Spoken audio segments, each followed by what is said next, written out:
This is Abnormal Entertainment. 2, 3, 4.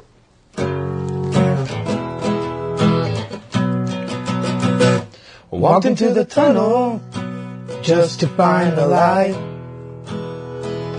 Hunted for old demons, looking for a fight. Looked up at the stars, seemed to go forever. There must be a way, it all fits together. Fell into the quicksand, held on to the vines. Never could quite color, stay within the lines. Feels like I have wings, I can fly wherever. This is just a way, it all fits together. Finally saw the world through rose-colored glasses. Gonna share my journey to small and large masses. Give up on my life, no sir, me never. This is how I put it together. This is how I put it together. This is how I put it together. Hey everybody, this is Daniel Garza. Welcome to another episode of Put It Together. I'd like to start as usual thanking my producer, Mr. Kevin Moyers, for all his help and support. Thank you, sir. And go check us out at abnormalentertainment.com, where you can find all the shows on the network. I'm sure you'll find something that you'll like on there. This week, I want to start off by welcoming my guest, Clark Olson, owner of Mago, yeah. Hot sauce.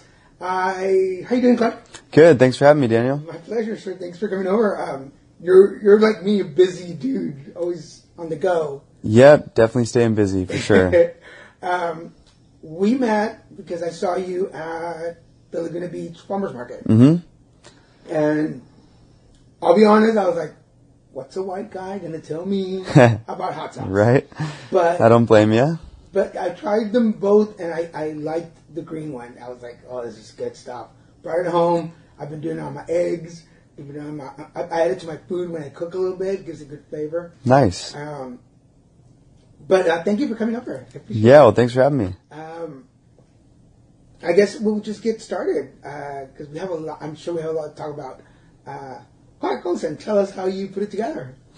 Yeah, so it's, owning a business has definitely had a lot of challenges. It's been a lot of fun as well. Doing what you love is pretty cool. But, I grew up in Laguna and, now starting a business here, I found a pretty good foundation. All the locals have been very supportive as well. So it's been a lot of fun, a lot of work to do, but, like where we met, Farmers Market, I'm there every Saturday. So just staying busy, doing a lot of tastings and demos and trying to, connect with some cool chefs and all that stuff. So it's been a lot of fun. As you said that, I just realized you're the first person I know that is born in Laguna. Yeah, pretty spoiled. Laguna's quite the bubble, but it's an awesome place to grow up. It's a cool, funky little town. Changing a little bit these days, but it's still been, it's home for me. Because it's got a little mix up everything. We have a little college in town. Mm-hmm. It's a tourist city. It is a bubble because I've been here 9 years and I definitely feel like I live in a bubble. But it's yet close enough to bigger cities that we can go to and still get out. I mean, it has a little bit of everything. Yeah, it does. How was it growing up? I mean, as you get older, I think a lot of stuff changes either way, regardless of where you are. But Laguna, the tourism in my mind has changed it quite a bit. And, for the local economy, that's great. It also, means that there's a lot more traffic and stuff like that. The summer is definitely, it's a different world from what it used to be when I was a kid. At least it seems like it. But, I don't blame anyone. We have beautiful beaches here. It's a cool little town. Now, if you can step off the box for a minute and look in, do you think you grew up spoiled? I don't feel like I grew up spoiled, but I just think Laguna definitely in itself is a special place. So, again, to be able to walk down to the ocean and jump in, or, just really enjoy the other parts of what our cool little town has to offer has been special. So, the weather's very nice. Not a lot of complaints here. So, yeah, it's I think my parents did a good job of making sure I worked hard and everything from the very beginning. So, again, I don't always feel very spoiled, but Laguna is a special little bubble for sure. And so people have a little misconception about Laguna.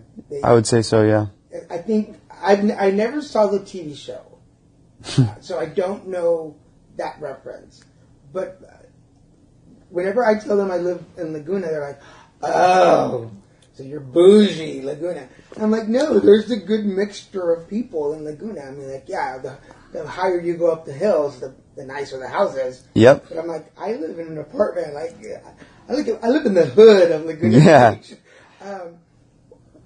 How was it for you, and what kind of kid were you? Definitely the ocean was a big part of my life growing up. I've always been very active with sports. I grew up playing a lot of soccer. Still play a little bit. Got into basketball a little bit later on. But the ocean, I like to surf quite a bit. So I was always at the beach when I had time, and there were some waves out there. But yeah, now I like to, I still do a bunch of outdoor stuff. I like to go hike and mountain bike a little bit. Try to get up to the mountains and do some snowboarding when I can, but that's been a lot tougher lately. Yeah. But yeah, definitely, I grew up with a younger brother, so we've just gotten closer and closer. We grew up, being very different early on, and now we're very close. But yeah, I just went to high school right up the street from you here, and Which is a nice yeah, school. the rest is I do history. presentations there sometimes. Yeah, It's a nice school. I like it. it is. I have to admit this about Laguna Beach High School. There's a lot of open-mindedness. There's a lot of kids are a lot more mature than other high schools that I go to. Because I asked you off camera, but can I ask you on camera how old you are? Yeah, I'm just turned 31 recently. Yeah, because I was telling, for all of you watching or listening, I was telling like, I thought he was in his 20s, which, not that I'm less impressed by everything that you've done with your life, but I was like, wow, this guy in his 20s? Like, Yeah, most people think I'm younger. Growing up in the bubble of Laguna, were you aware of like things that go on in the world? Were you, because this is what, you're 31, so you were just a teenager not long ago, really. Yeah. But were you like a thinker kind of kid? I know you played sports, but does that make sense? Like, Definitely. What kind of? Yeah. I feel like I've been pretty open-minded. The way I was raised, I feel like I was extremely lucky. My parents are very open-minded. So that really helped. But, growing up in a place like this and in many other places, I was probably a little naive. I didn't really understand the ways of the world as a whole as much. So traveling has really, shed light for me on a lot of stuff that I never would have known about. I took a good amount of sociology courses that whether they had to do with, racism, gender, that kind of thing, or even, environmental classes.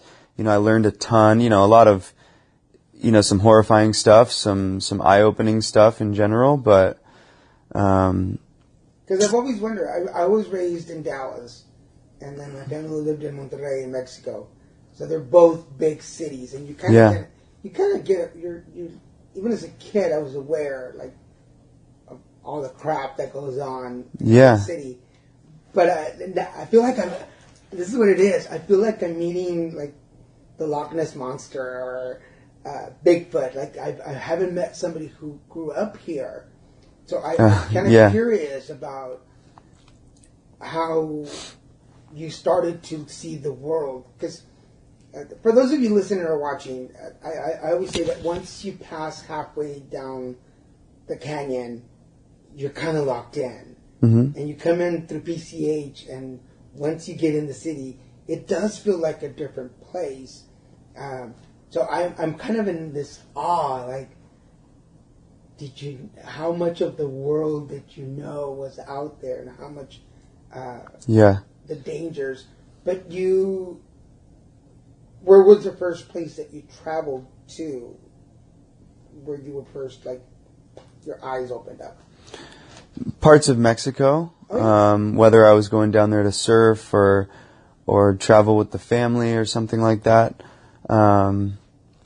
I've been to definitely some countries where you see quite a bit, parts of, I went to Indonesia for a little while, and, just traveling's really opened my eyes more than anything, because you can read about a bunch of stuff, which I've always been very interested in, whether it's a National Geographic or even just staring at a map. I've always been very into, different parts of the world, in different ways. So to see it really kind of gives you that, whether it's a truer perspective or not, it just changes the way you think about it, for sure. In Laguna, it is hard, though. It really is to have that perspective early on, because, regardless of what kind of money you grew up with, you're pretty privileged in an area like this, because it's different. So, yeah. So what was like, for instance, Indonesia, what was the first thing that caught your eye? There's places where you would drive by, for example, where, there's just a lot of trash, and pollution going on, and really, I think overall the U.S. and more of the, privilege areas have a bigger impact overall on whether it's global warming or just environmental damage and stuff. But you go to some third world countries as well, and you just see that the systems are different, and, there's really nothing going on to clean up, How did that impact you? Just to kind of see it is, I guess just wakes you up and makes you realize that, the government, laws and everything is just different in different areas. Yeah. So it's, you slowly start to put the pieces of the puzzle together, I guess. Do you think that was a detour in the way you saw life and the way your journey in life went? Definitely.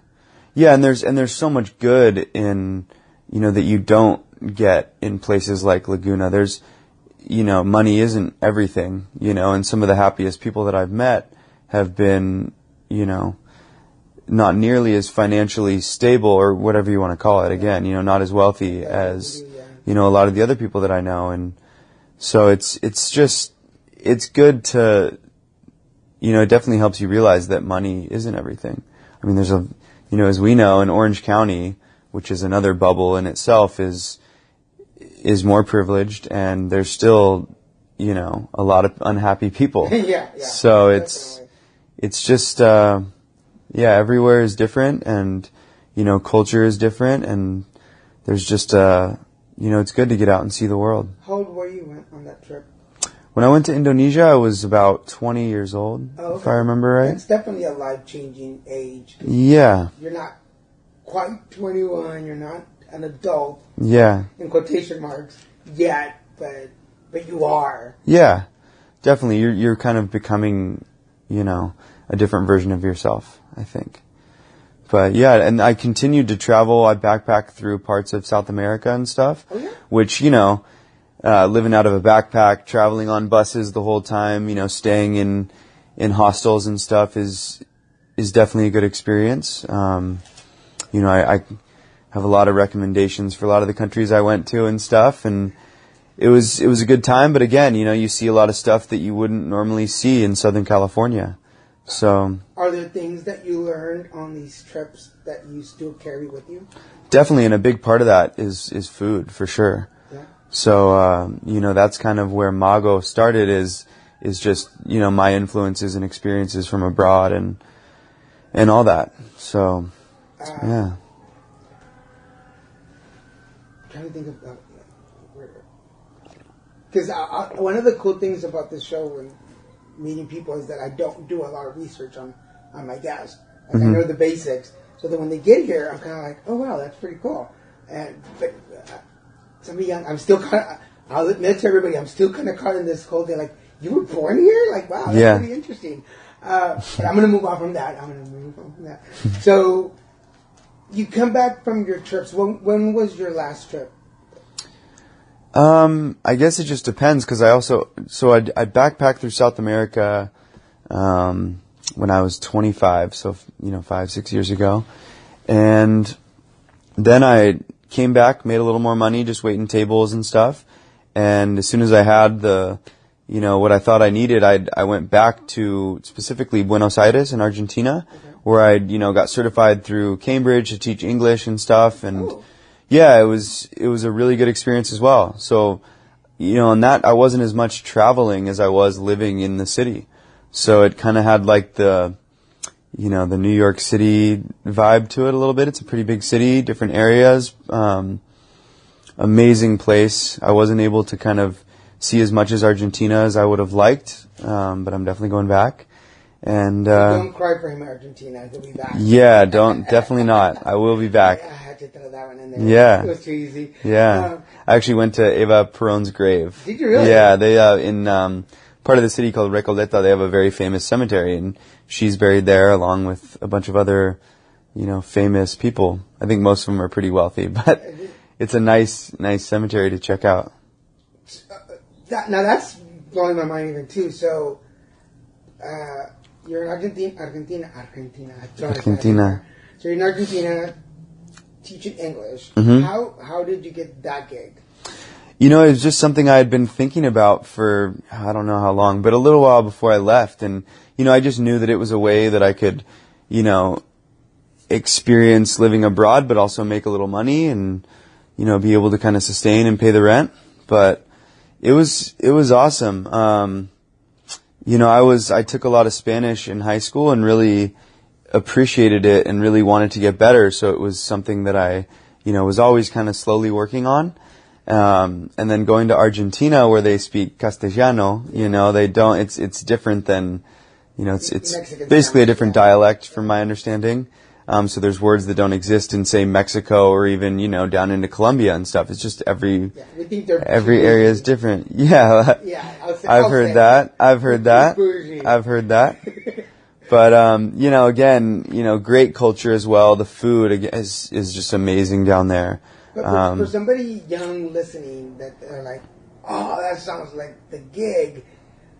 Was there a poster on a post somewhere? Or how did you come about to get there? There's, I did some research into just some of the different programs you could do. So TEFL was a very, it seemed kind of more generic to me. And when I looked into Cambridge, they have this program called CELTA, basically. And it's, it's a little more, it's easier to get jobs after getting that certification. It's a little tougher. So, and it was definitely tough. The course was, only half of us passed. I think there was 8 of us, all from different parts of the world, one other American guy. And, only half of us even made it through. So it wasn't a cakewalk. It wasn't that easy. But, you come out of it with a pretty good skill set to, teach English, and, they really work hard to get you to elicit a lot of the information. So my Spanish really wasn't, from the Cambridge perspective, I wasn't really supposed to be using any of my Spanish that I knew. Oh. So they really wanted you to, elicit the information with the right kind of questions, all in English. So they have their own, system, which actually works very well for them. And it was cool to kind of get some insight into that. And to be honest, I started teaching certain classes and, definitely using some Spanish. And, the students appreciated that. So maybe I wasn't doing it the Cambridge way all the time. But, overall, I think they got a good thing going on. It was a great, class. And how old were you when you did this? I think I was 25. Wow. Yeah, still 25, about to be 26 when I did that. So, 25 years old, you're going out to a country that you've never really been to before, or you had been there? I had never been to Argentina, actually. So I made it, down into southern Peru when I was backpacking. Started in Colombia, went through Ecuador, Peru, all on buses and stuff. kind of zigzagging through the northwest of South America for a while. Because in those first areas that you talk about, you definitely stand out. I mean, little white boy in Peru, it's obvious. Definitely. Yeah, in Colombia, Ecuador, same thing. Yeah, and you're right. Like gringo, like where's you coming from? But in Argentina, you can blend in. There's a lot more. There's definitely a lot more European, looking kid, a lot more Europeans that emigrated, quite a while ago. Yeah. So that's it's very Italian, in Buenos Aires, it's very like, there's a lot of Italians and you get that vibe immediately. Not just through the food, but with the people and kind of just everything. The personalities are very similar. Yes. European, Italian, German, all that stuff. Yeah. Mm-hmm. I've worked with a lot of them, and we never really got along great, but they're good-looking people for the most part. Yeah. Culture shock. Yeah, I mean, all the traveling I'd done prior definitely kind of, it prepares you a little more mentally every time, I guess, to kind of put yourself into a new environment. And I think I'm pretty open-minded. So, you get every once in a while, you get homesick, you miss friends, family, and all that stuff, but that's just, you could go anywhere and that could happen. But I wound up living at this amazing place, which really, really helped. I mean, this older lady, really talented artist, I still keep in touch with her. She ran this little communal living setup where basically we all rented studio apartments from her. And it was just a really cool, funky place, art and, traveling artifacts everywhere, very influenced by her travels in India. And she's so cool. She's a trip. Veronica, the owner, just rented me a room for the just over a year that I was there. And, again, that's kind of, Mago's kind of a tribute to my time, different parts of South America, but specifically, the house where I lived at called Los Elefantes. So that's kind of where the image on our label comes from. Randomly enough, one of the cats on the property was named Mago, which means wizard or magician in Spanish. So hence the spicy magic and everything. But I kind of just took the elephant and the name of the cat and just kind of the whole vibe of the house as a whole and kind of pushed it all together for the label. I went off on some tangents there, but I think it's cool. All right, so we took a little pause, but we have the sauces in hand, hot sauces, Mago, which, again, I recommend the green, but they're both delicious. Thank you. And just so people can look at the labels and so you can see the elephant that we're talking about. If you're listening to this on any of the sites that you can't look at it, you have to go to the YouTube page and you can see the labels and the sauces. That's pretty interesting. Okay, so what did you miss most about the States where you were? I was gonna say overseas, but not overseas. Were you down south? That's a good question. When I was in Buenos Aires, I wasn't able to go to the beach. People look at a map and they see it being on the coast, but really, I think it's the widest river in the world. Is the river that separates basically the part of where Uruguay and Argentina are. So it's a huge river, and there's really no beaches until you get 3 hours south in Mar del Plata. So it's Rio de la Plata is the really wide river that comes through and just dumps out into the ocean. So you have to go pretty far south to go to the beach. So I would say not being able to surf as much until I went to Uruguay and got to.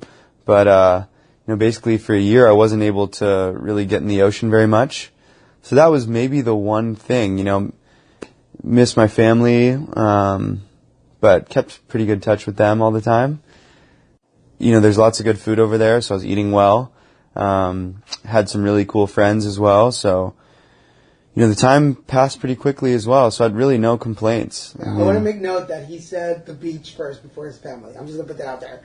I did. Sorry, Mom and Dad. In case Mom and Dad are watching. Yeah. I love you guys still. What do you miss most about Argentina now that you're back? Some of the food, for sure. That's probably the number one thing that stands out. growing up in Laguna, I did really appreciate living in a big city like that. So that's kind of, maybe I'm not a big city person to live full time, but it's maybe not as much for me. But there's parts of it that I do miss. I mean, there's just so much more energy and, in a different way, but there's just so much to do. So, so much to see and so many different people to talk to. So really, as busy as I am and as much as I enjoy living in Laguna, there's part of me that really enjoys checking out different big cities like that. So did your Spanish change while you lived there? Slightly. Just got a different perspective on it too. I mean, totally different dialect, like I said, of Spanish. So, it's like English in so many ways. If you're in Texas, it's very different than just Boston. And then, you go to the UK and again, it's just totally different. So it was kind of like that. My English can adjust. Mm-hmm. I'm here. It's a certain way that I say things. The moment I land in Texas, my G's disappear. Yeah. Hunting and eating. Yeah. Yeah, everything goes away. And then if I go further east, I definitely fit into New York. I love New York. Yeah. I can get into that quick talking, moving fast. So, yeah, it's pretty cool. What did your family think? What did your friends think when you were like, I'm going to Argentina to teach English. See ya. Yeah. So my parents were all about it. They were very supportive. Mom's always got some safety insight and all that. But, for the most part, they, the fact that I speak the language a little bit and, have traveled enough and I'm pretty good on my own. It was easy to convince them and, a lot of friends are jealous or whatever. But again, it isn't for everyone. So some people think it's kind of crazy and weird and some people, would do the same thing themselves. Oh, totally. So it just kind of depends. But, I wouldn't change a thing. Definitely. It was every country is a different experience for the most part. Every region might be too. So I don't take any of it back. So when you get back to the States, what? How am I going to make some money? Really, that's the thing. I've been lucky to be able to live with my parents for parts of it. As you know, paying rent in Laguna gets pretty expensive. So yeah. I'll probably wind up in San Clemente or Dana Point here pretty soon. But, just really, what am I doing? What am I going to do with my life? And, it never really stressed me out too much, but, got back into the restaurant industry, started waiting tables after Argentina once again. Unreliable, right? Waiting tables, being a server. Yep. You never really outgrow it. For anybody who's out there, because I did it for about 15 years off and on. Yes, you know. And I tell people, if you've never served tables, you don't know what we're talking about. First. Yeah, it's true. But once you've served tables, there's this club that you belong to. First of all, I don't know about you, but I'm very critical about service when I go out to eat. Because I know, if you only have 3 tables, shut up. You're not in the weeds. Right. It's just 3 tables. Yeah, get it together. Yeah, give me my soda and shut up. Yeah. Because there goes your tip, buddy. But unreliable. Every time I've always had a time in my life where I'm like, oh crap, what am I going to do? It's like, oh, I'll just... It'll always be there. It'll always be there. Yeah. Yeah, and then pretty soon got on board with Laguna Beach Beer Company. So those guys are awesome. Learned a lot with them, that kind of set me up for certain success with my company, which has been, amazing. But, kind of got into the beer world for a little while, learned a bunch there, and it was a lot of fun just doing sales and marketing for those guys. And, moved on, definitely started focusing a lot more on my business as I got it off the ground. But I still keep in touch with those guys. So, yeah, it's been fun. Enjoying growing mine and just kind of keeping it going. Well, let's talk about Mago a little bit. Yeah. And let's get into that conversation because I'm pretty sure from my years of interviewing people, this didn't happen overnight. Correct. Because everybody always thinks oh wow, all of a sudden you just get, you're nothing happens overnight. How does the idea to do a hot sauce come? Or were there other ideas before that? Not really, actually. If you would have told me, say 4 or 5 years ago that I was going to start a hot sauce company, I would have laughed. But, I really like to cook. I like spicy food. So kind of the underlying foundation was kind of started there. But I was taking it to work, where I worked locally in the restaurant at El Ranchito, and just kind of giving it to coworkers and friends that would come in.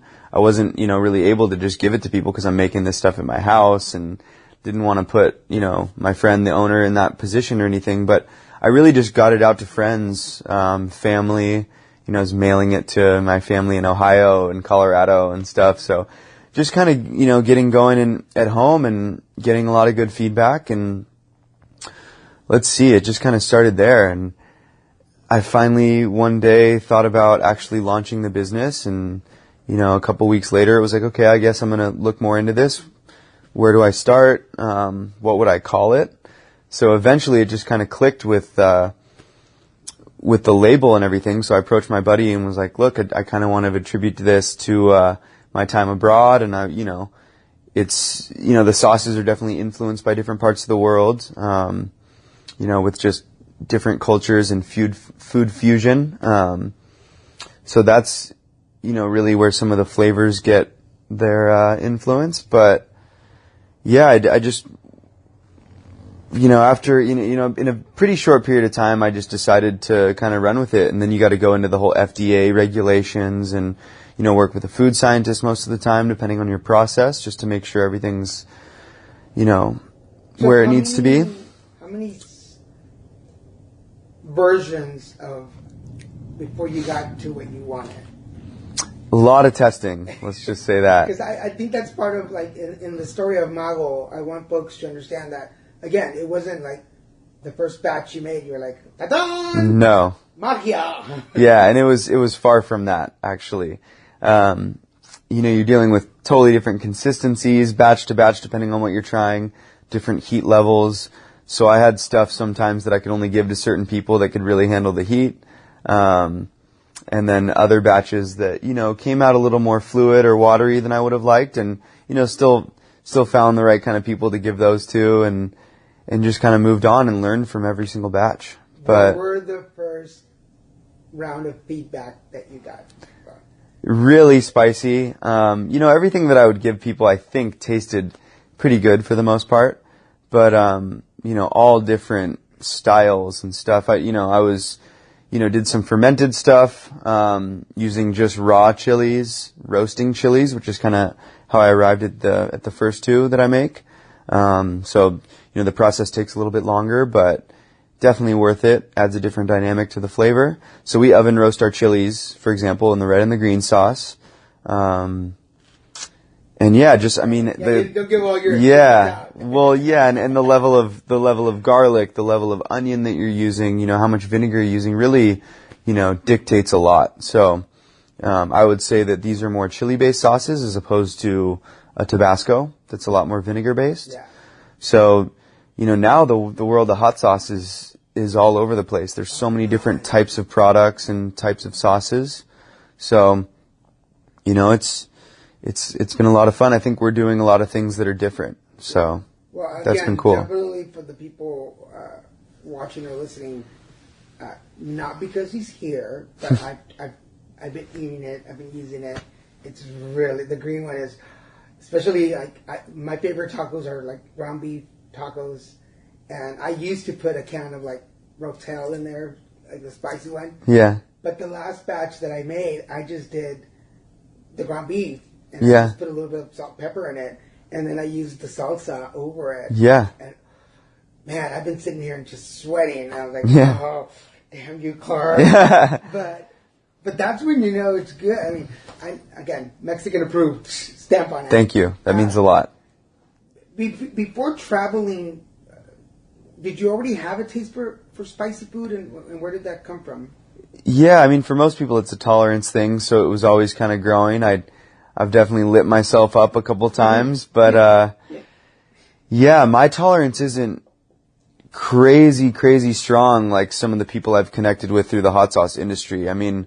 I can definitely handle some very, very spicy stuff, but I don't eat any of the raw chilies just by themselves. You know, when you start to get above the heat of a habanero, I'm not really eating any of that stuff raw. Let's just say that.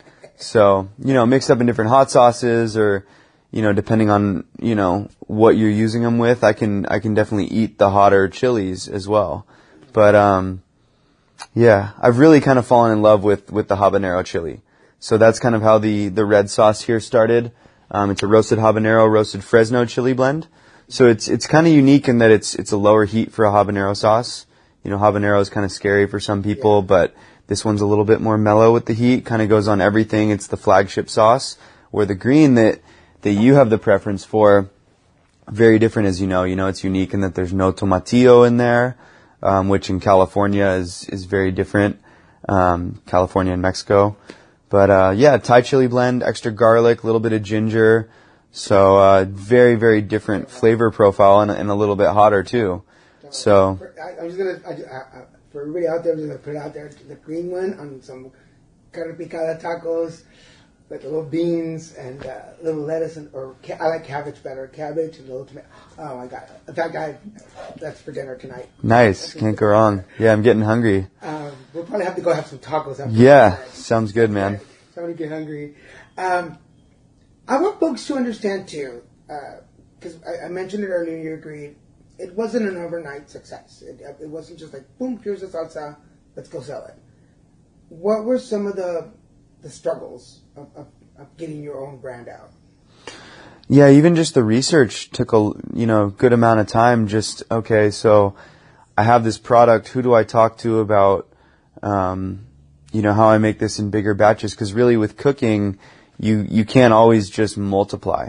The bigger the batches, the more stuff changes and stuff. So taking a sauce that you make well in your kitchen and taking that commercially is not as easy as a lot of people think. Not as easy as I thought in the beginning. So that was one thing. And then, you get through that phase and you kind of have a working product that you want to run with.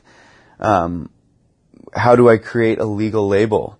So you can't just, make your sticker and slap it on there all the time. You gotta, even just the font that you see on all these ingredients lists has to be a certain, typeface size, depending on the label size and the volume that you're selling, the container size. A 20-ounce bottle of hot sauce has different label requirements as one of the 5 ounces. So there's all these different things. So just to get the bottle, the size of the bottle, the label, the font, the colors, if you could sum all that up, how long do you think it took you to put all that together? Quite a while. I'm working the whole time in the restaurant, trying to pay some personal bills and stuff, just like everyone else. And then also taking some of that money and putting it into everything I'm doing with the business.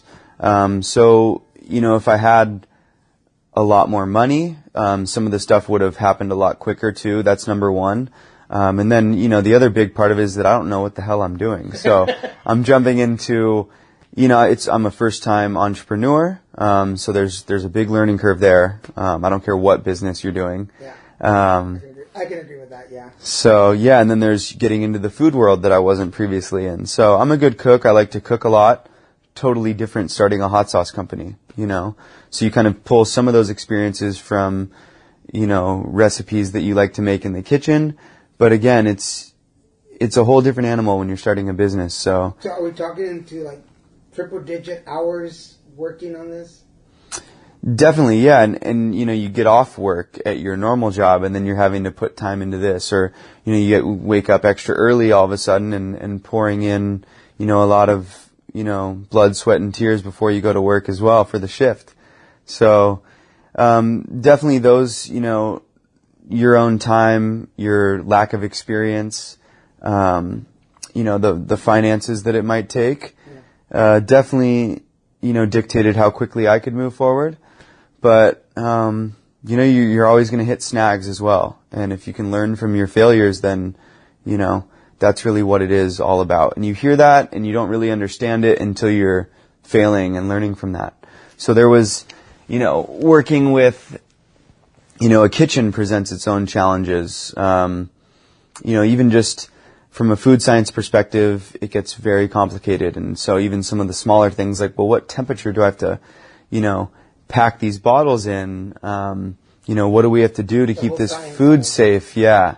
So a lot of that kind of stuff, kind of regulating your pH that you need. Because, a lot of people say like, oh, so you make this stuff out of your house. And it's like, well, that's how it all started, but, I can't legally do that. So hot sauce, for example, is an acidified food. There's, some great cottage food laws that make certain food products legal to produce out of your house.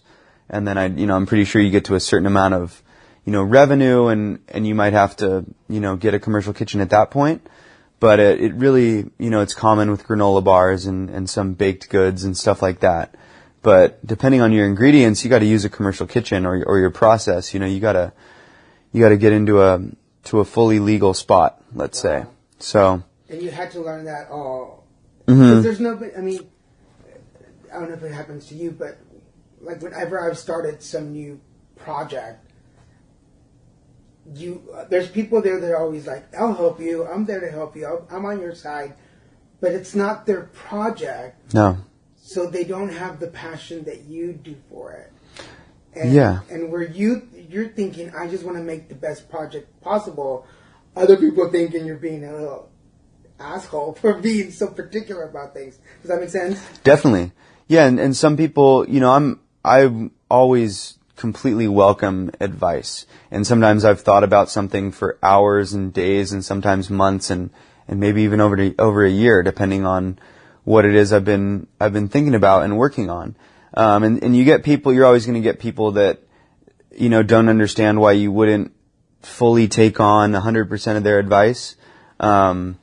And then you get people that, are presenting ideas that you've thought about, like I said, for hours and hours. Yeah. So again, I still appreciate it because you really can't talk to enough people. As any business owner, I think it's good to kind of just appreciate what everyone has to say. Yeah. So even if you don't fully agree with something, it's great to hear it. So you're kind of better prepared for anything else that comes up, and you never know. So one of my frustrating moments is when you, like you said, you've been thinking about it, like how can I make this work, and then somebody gives you that solution, like when you're calling tech support, they're like, "Well, have you tried and turn it on and turn it off, turn it off and turn it on?" You're like, "Obviously, that was the first thing I tried." Yeah. If people give, it's like people will give me suggestions or advice, and that's the only thing I heard. Well, obviously, I tried that already. Like, you're no help. But I've had to realize over time that it's not their dream. It's not their passion. Yeah, and they just started thinking about it most of the time. Yeah. So they're just kind of, going off what they're first thinking about, which is fine. I understand that. Sometimes you get a gem of an idea in there, and it's like, well, you know what? I never thought about that. But I get a lot of people that, in my case, it's more like, well, why wouldn't you want to get into Albertsons or, Trader Joe's or something like that? Like, why wouldn't you want to be at Costco? So it's kind of like, well, some of those things I'm not opposed to down the road, but, it's all about growing organically for me and, biting off what I can chew. It's, it's the stepping stones. So, at the moment there's stuff where, I'm driving hot sauce around in my car all the time. I definitely, in so many ways I got my hands full, but, I think down the road I'll be able to take on, a lot more, and I don't know, everyone's got their own idea of things. Yeah. So I try to appreciate as much of it as possible. I think it's interesting that I'm an entrepreneur of ideas. I always have these new ideas. Okay, let's try to make this work. And it involves a camera or a microphone. But there's so much more behind that. Mm-hmm. I tell people it takes a lot of work to make it look easy. Does that make sense to you? Definitely. Yeah, I think of even just in the case of Mago, like food photography. Like you just see, you're flipping through Instagram and you see all these beautiful photos that people take of, restaurant bloggers or, restaurants themselves or, lifestyle, promoters, bloggers, that kind of thing. And they make it look really easy. And then you get, you're making a meal at home that might look great. Taking the photo isn't that easy. And sometimes you feel like the food that you made, it doesn't look, beautiful enough. So it's this trick, where, that's one of the many, many things that has taken me a long time to get good at. So now I'm finally able to take pretty good food photos. And I still rely on some outside help, but, it's one of the many things that I've just been kind of getting better at as I go. And it's been fun, but it's definitely a job in itself where at first you're like, oh, a lot of this creative stuff is going to be so fun. And it is a lot of the time, but it's also, a big part of the job that's, it takes a lot of setting up, as like getting all this stuff together before somebody even sits down is, it's a lot more work than people think. Yeah, because you were here and I for those of y'all, we're shooting in my living room, so most of you are familiar with my puffy couch now. There's been a lot of people that have sat on that couch, and I keep getting more pillows every time. I confess, I go to the dollar store and they have the pillows on sale there, and I'm like, oh, more pillows. Because I just got the green ones that you're late, the one behind you, the puffy ones. Nice. I just got that one yesterday, so I was like, yes, puffy pillows. Anyway, totally another point. But you got here and I wasn't even set up because I was taking a nap before you got here, and when the phone rang, I was like, oh crap, it's 2:00. Gotta get going. By the way, I had to get one of those light boxes for when I take pictures of certain things. Yeah. So that it looks pretty. So I have a light box here if you want to take pictures of your sausage. I got one myself too. I had to. Yeah. And you learn that. I have a stabilizer. I have two. Mm-hmm. And I've yet to learn how to work them. I don't know how to work them. I can't get them to balance the way I want them. So if anybody out there has a Smove or a Smove Pro and you know how to use them, please call me so you can show me how to use these things, because they would make really cool videos if I could work them well. Was there ever, or has there been, now the product's out, but during the process, was there a time when you were like, I'm done. I'm no more sauce? There wasn't, thank God. But it's a grind for sure. And again, I'm assuming it's like this for any, business owner, new business owner especially.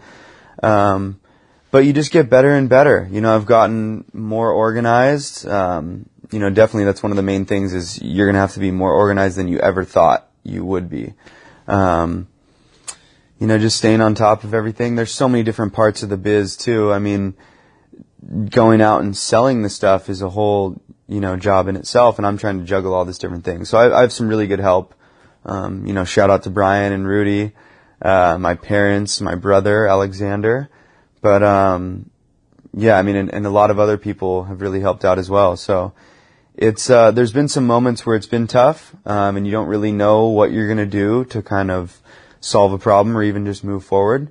But it always seems to work itself out. And really it's just, from my experience so far, it's just not about giving up. Just like a lot of stuff in life is, there's a way, and if you really want it to work out, it's going to work out.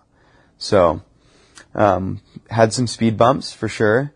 Nothing major, obviously. We're still going, and I like to think that I've learned from every mistake. What were some of those speed bumps? Just, getting things going at the right time is a big one. So just kind of, trying to keep things in order to where you need to get something out, whether it's a new product or a new campaign you're going to run, and all of a sudden there's parts of it that you're not really ready for. So you're scrambling to get that together. Relying on other people, obviously, some of these people that I work with, they're doing their full-time thing. So it's, sometimes you need a quicker turnaround than they're able to give you. I've gotten some stuff printed that I didn't exactly need.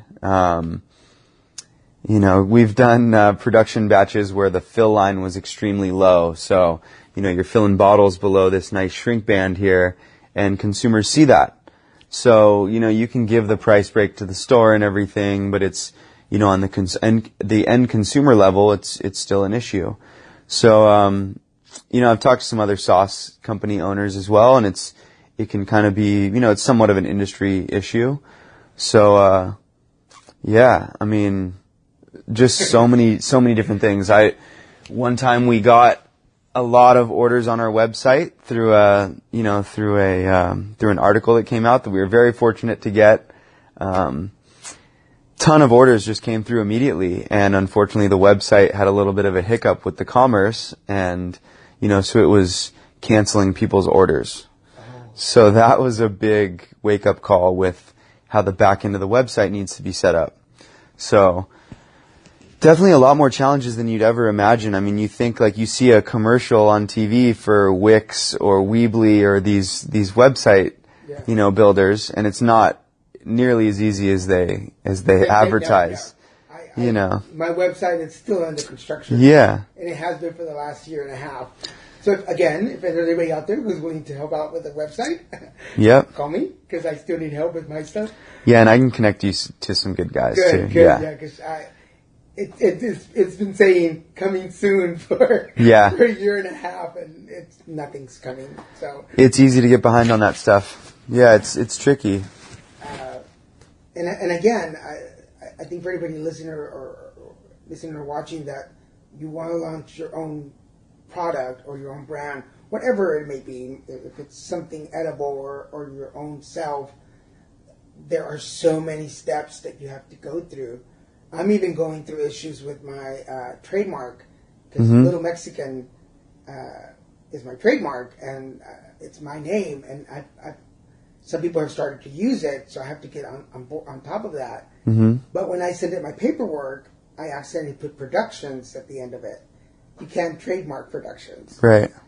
So I'm going through all these issues of trying to explain to them, no, it's just Little Mexican. That's my trademark. But then they have issues with, is it derogatory? I'm like, no, that was my nickname. Like, I can use it. It's my nickname. But it's all these things, and I'm like, oh, can't this just be a little easier? Like, right. Yeah.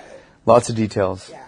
And I think like you, like I've never thought of not doing it. I've never thought of not doing this. There's no other plan. Yeah. But there are certain moments when I'm like, I'm through with you. Yeah. Don't talk to me right now. I'm offended. And then, okay, well, let's talk. Let's work this out. Yeah. Right? Yeah, I mean, you're pouring everything you have into it. It can definitely just wear you out sometimes. So.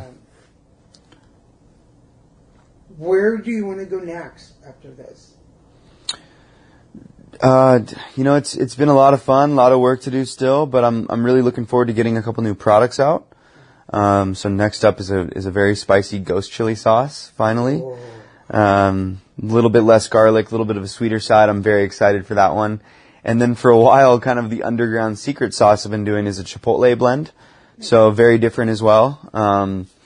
So Mago is really trying to touch on the different flavors. So I'm not really doing any sauces that are too similar to the next or the one before.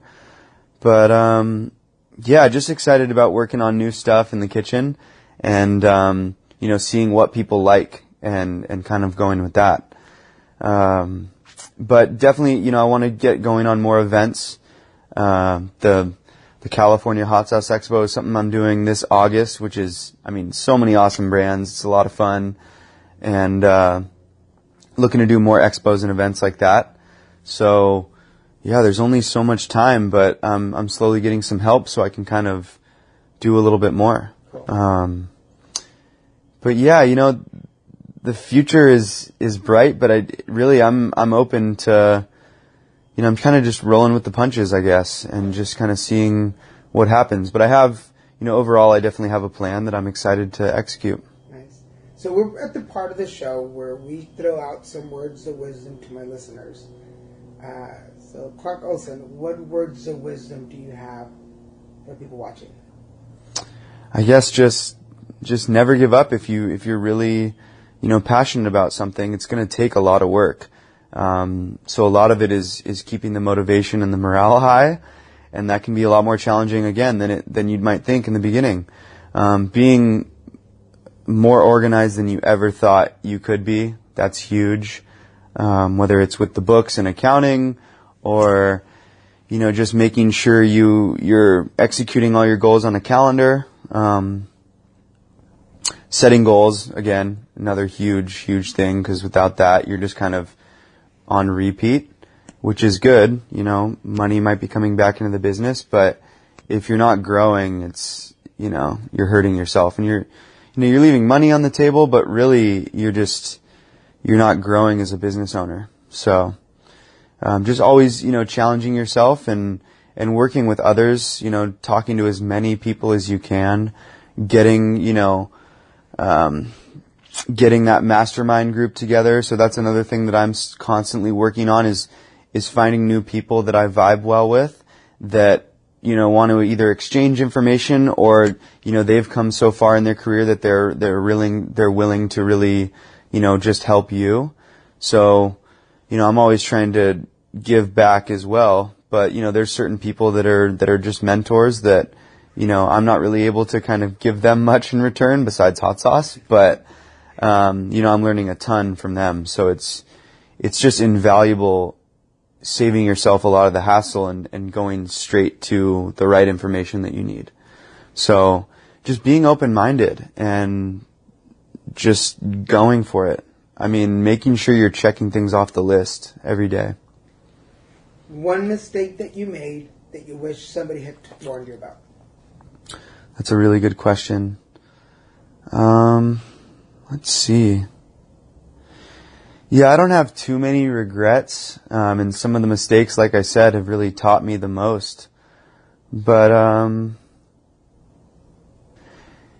some of them were just where to spend money in the beginning. I just remember I did even a t-shirt run early on that cost, you know, $800 to get the right price per t-shirt that I needed. Very excited in the beginning, and then I quickly realized that I didn't do it the way I really wanted to.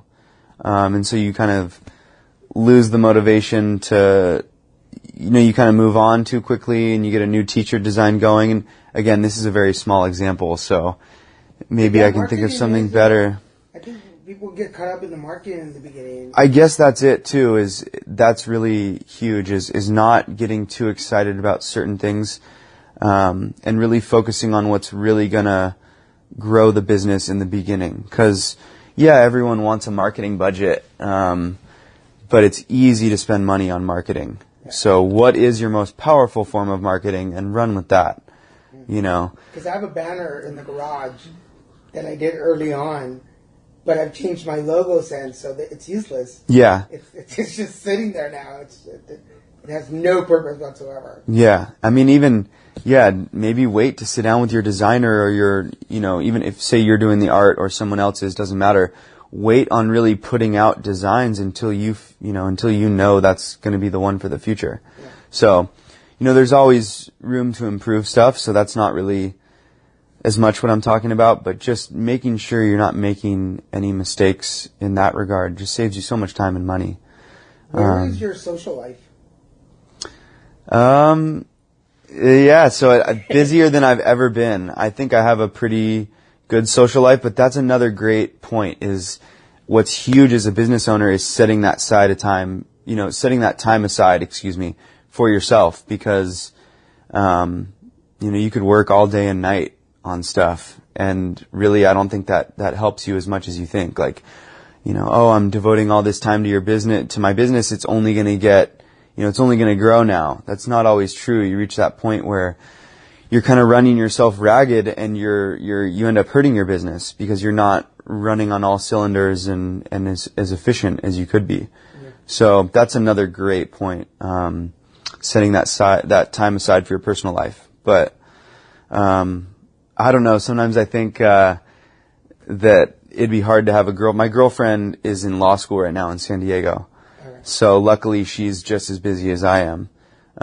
Sometimes I think it'd be a lot tougher if one of us wasn't as busy as the other person. So, you know, I get down there enough. I actually got some good business down there. So I do demos and tastings down in San Diego now as well, and have a place to crash downtown. But, yeah, she's great. She's very supportive. She's working very hard. I'm very proud of her. So, you know, I think that really helps as well, because, you know, even just some of the times where I want to complain, I already know it doesn't do me any good, but to know that she's, challenging herself constantly and doing a lot of hard work, it kind of gives me that other perspective where it's like, just, shut your mouth. You're hanging out with her now. Let's just forget about work.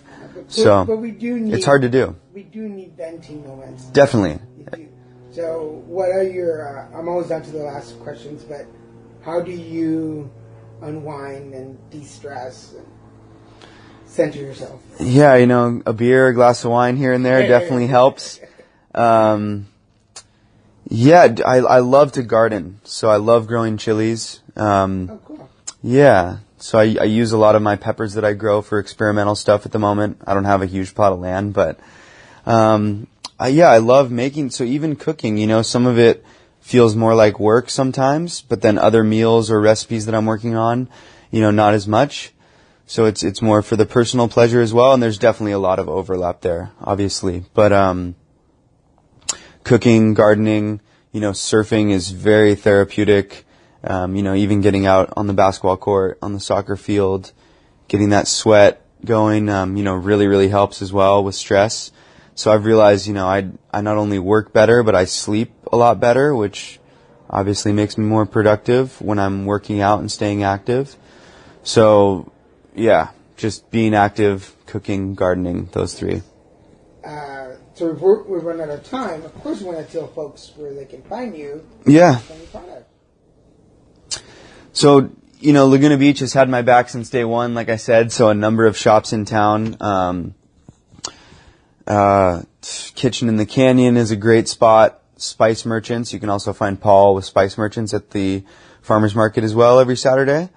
The Soul, Summer at the Soul Project. Big shout out to her. She's doing awesome things with her store.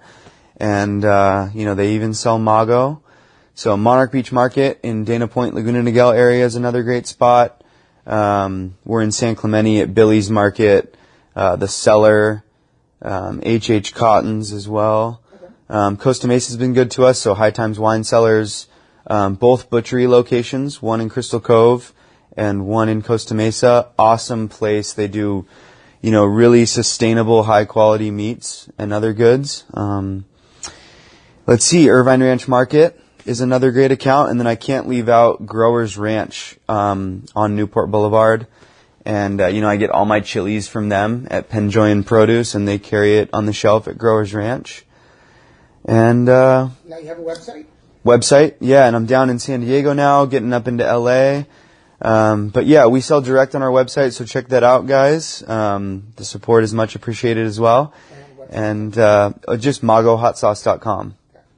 And, I'm at the Laguna Beach Farmers Market every Saturday too, as you know. That's where we met. Yeah. So I love it down there. It's been really fun. I'm excited for summer. Constantly working on new things as well. So stay tuned for the future. Yeah, very excited. I feel like there's this similarity between us. Like we're talking and the wheels are still turning with, like your mind is like 3 steps ahead. That's how I feel. Right? Yeah, it's hard to kind of put everything into words that you've been asking me, but, I'm constantly learning, let's just say that. I mean, every day I learn something. So today, sitting here with you or, everything. You mentioned this is your first podcast interview. First podcast interview ever. Yeah. Yes. Yeah, thanks to you. I like to pop podcast cherries. Yeah. Final question. What would you say to you at 20 years old? Just keep doing what you're doing, because I've put so many of my life experiences into the product that I guess it's all been for the good. But yeah, just chill, just keep working hard, which I've always done, and just soak up everything that you can. I mean, there's so much, knowledge and information. So it's good. It's a process, and I'm trying to embrace it. Awesome. Thank you. I think that's a great way to end. Yeah. Thank you so much.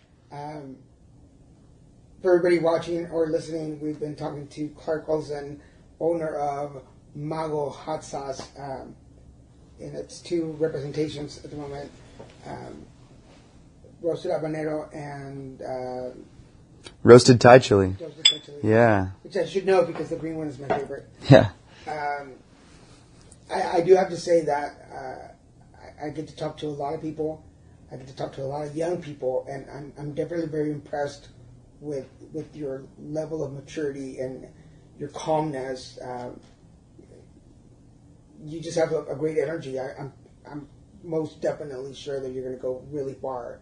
Well, thanks. This and any endeavor that you go on. So thank you. And anytime you need test drivers, just, you know where I live now. Yeah. So just come by. Yeah, I'm going to get you some samples of the new sauces, too. So we could promote them on here. For everybody watching and listening, again, Clark Olson, owner of Mago Hot Sauce. Try it out. Check them out. Remember that everything we've talked about, links and websites will be on our page on Facebook, so go check it out. Put it together podcast there on Facebook, and you will find the links. You can also find them Saturday mornings at the Laguna Beach Farmers Market. Go by there, tell him you heard his show, you heard him on Put It Together, and I don't know, just go by there and tell him you heard him on the show. Mention the podcast and get an extra discount. Oh, there you go, guys. That's really, not because he's here, and you guys know that if I don't like a product, it doesn't make it on the show. But I definitely support this guy, and I think he's going to go really far. Thank you so much for Thank you very much. being here. For everybody listening, again, go check us out at abnormalentertainment.com. Check out the shows. I'm sure you're going to find something on there that you'll enjoy. Follow us on Facebook at Put It Together Podcast. Like us. Follow the shows. We have some surprises coming out in this new season. Of Put It Together. There's some new surprises coming up, and I'm hoping you're enjoying the video part of it, so you can find us on YouTube on videos. You don't get to see me a lot on the videos, but you see all my guests, and you'll find all the information. So for now, I want to thank again Clark for being on the show. Thanking Mr. Moyers for all his help and support. And this is Daniel Garza saying, hey, put it together. This is how I put it together. This is how I put it together. This is how I put it together. Subscribe to Put It Together on iTunes, Stitcher, and at abnormalentertainment.com/putittogether. Find Put It Together on Facebook and tweet Daniel at Lil Messican, LILMESICAN. And for more podcasts, comics, books, movies, and more, head to abnormalentertainment.com. You've been listening to the Abnormal Entertainment Network.